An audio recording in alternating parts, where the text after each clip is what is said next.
Welcome back to Face the Nation. We're joined now by presidential candidate and former governor of Arkansas, Asa Hutchinson. Good to have you here in person. It is indeed good to be here. Thanks, Margaret.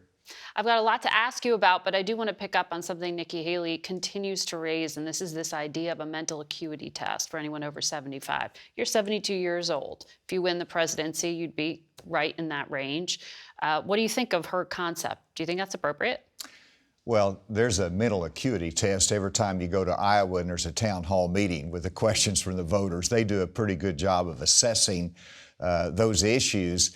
As a practical matter, you want a president to be in good health and in charge of, the country in a good mental state. But the tests are not constitutional. And so it's really something that's a throwaway line that catches people's attention. But the voters, I have a lot of confidence in to make the right decisions. If I get in the race, well, I'm in the race. But if I'm the nominee of the party and you've got Joe Biden there, I'll be the youngest person in the race. Okay. Well, I want to ask you about a number of things in terms of who else is in this race. You have already called on Donald Trump to drop out. You've been saying that for some time now. He's not taking your advice. And now we have these new charges on classified documents. Do you think he should be pardoned for the good of the country, as Ambassador Haley suggested? No. First of all, that should not be any discussion during a presidential campaign. You don't put pardons out there to garner votes. That is premature. Obviously, if there's a conviction... You think that's what she's doing? Well, I think that anybody who promises pardons during a presidential campaign is not serving our system of justice well, and it's inappropriate. You are unique as a Republican candidate because while many of the Republicans on the trail are using this phrase weaponization of the justice system, you are avoiding that. And in fact, you have put forward a plan to overhaul federal law enforcement agencies. The Washington Post editorial board came close to endorsing it just a few days ago, saying the idea should be taken seriously. Explain this approach.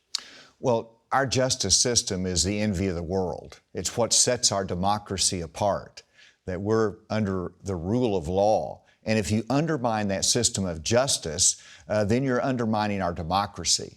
And it's a human system, so there's going to be flaws in it that you've got to correct and adjust. And so mistakes are made. And I don't like the way the Justice Department has handled the Hillary Clinton case. I think there's been errors that they have made in their investigations. That was found in the Durham report. But let's address this by reform. And that's why I put out the reform proposal to reduce the jurisdiction of the FBI, to make them more accountable, more focused in their missions and their national security responsibilities. So let's reform it, let's make it accountable, and that's the approach we should take. As a party, it's about the rule of law and supporting our system of justice. Well, traditionally for Republicans, it was about law and order, but the top three Republican frontrunners are all using this term weaponization. Why is this resonating so much? Well, because the public sees a discrepancy in how cases are handled. And clearly, Jim Comey was wrong whenever he made the decision on Hillary Clinton that no prosecutor was going to take that case, and that wasn't his job to do it to begin with. And so they see differences as to how cases are handled. Mm-hmm. But that is not a defense in a case that's been brought against Donald Trump. So the public is... Which is a serious indictment on federal charges. It's a serious indictment with enormous ramifications for our national security and our equal treatment of individuals under the law. And every case is factually different. Mm-hmm.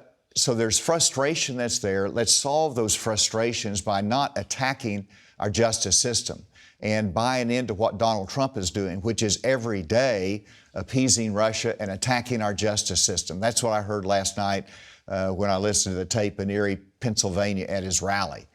Both are wrong, and it's putting his personal good above the public good. Mm-hmm. And above the common good.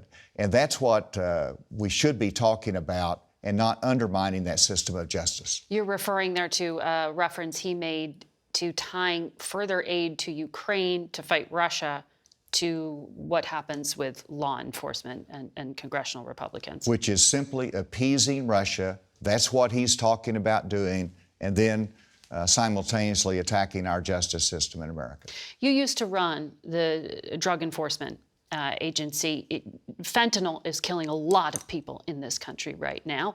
It's also used for legitimate medicinal purposes by physicians. Should it be a Schedule I drug? How do you stop the fentanyl crisis? Well, it won't make any difference what schedule it is in terms of our enforcement activities. But right now, the precursor chemicals are coming from China, and they have legitimate medical purposes. And so we want good reporting and requirements on what's being shipped out of China. We'd like to see it stop, particularly that which is going to Mexico. But the key is Mexico, because that's where the precursor chemicals are going. The cartels have it. They're making the fentanyl at the labs there. And Mexico can control both of those. Mm-hmm. We need greater support from Mexico. We need to use our economic pressure against Mexico so that they will cooperate with us to a greater extent in fighting fentanyl. So when you hear Ambassador Haley point the finger solely at China, you're saying she's missing part of the problem here, and that is the Mexican cartels. Well, first of all, China is not cooperating with us. And we have a better chance of getting Mexico's cooperation. And so the solution is better there. And so, yes, let's focus on what we can address. It's also a challenge here in America. We need to use education, the risk, the danger of going on the street and buying a Percocet pill that could be laced with fentanyl. We have to do that education. Governor Reynolds had a great conference there in Iowa educating parents on this. So there's multiple responsibilities and approaches we have to do to go after the crisis we have in fentanyl. Governor Hutchinson, thank you for your time today. Thank you. Good to be with you.